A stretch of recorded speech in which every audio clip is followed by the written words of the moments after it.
ఒకప్పుడు వైఎస్ రాజశేఖర రెడ్డి గారు ఉన్నప్పుడు ప్రతి స్పోర్ట్స్కి కూడా ఎక్విప్మెంట్ అంటే క్రికెట్కి సంబంధించి క్రికెట్ కిట్స్ కానీ, బ్యాడ్మింటన్కి సంబంధించి బ్యాడ్మింటన్ కానీ, స్కేటింగ్ కానీ, లేదంటే స్విమ్మింగ్ పూల్ ఉంది దానికి కానీ, ఇవన్నిటికి కూడా దగ్గరుండి చూసుకునేవారండి.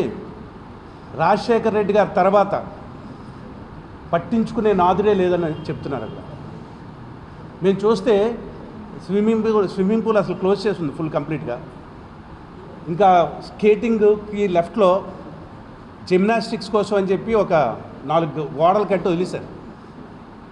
అవన్నీ విజిల్స్ తీసుకున్నాం. అంటే ఎంత దారుణమైన పరిస్థితిలో ఉందంటే, స్పోర్ట్స్ అనేది ఇండియాకి ఎంతో అవసరమని, స్పోర్ట్స్ వల్ల మనిషి తాలూకా డిసిప్లిన్ కానీ, హానెస్టీ కానీ, ఒక టీం వర్క్ ఏర్పడుతుందని ఆ రోజుల్లో 1982లో మన రాజీవ్ గాంధీ గారు ఏషియా కప్ని ఇక్కడ పార్టిసిపేట్ చేసినట్టు చేయించారు. ఆర్కే రోజా మేడం సినిమాలు బాగా చేస్తారు, మీ అందరికీ తెలుసు. అలాగే సినిమాలు బాగా ఎంత చేస్తారో ఆటల్లో కూడా సినిమా చూపించారు మనందరికీ. 100 కోట్లు స్కామ్ అన్నారు టీడీపీ గవర్నమెంట్.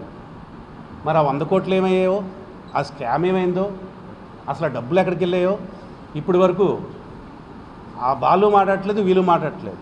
అంటే మరి ఏ రకంగా ఎవరు ఎంత పంచుకున్నారు అనేది మనకు తెలియదు.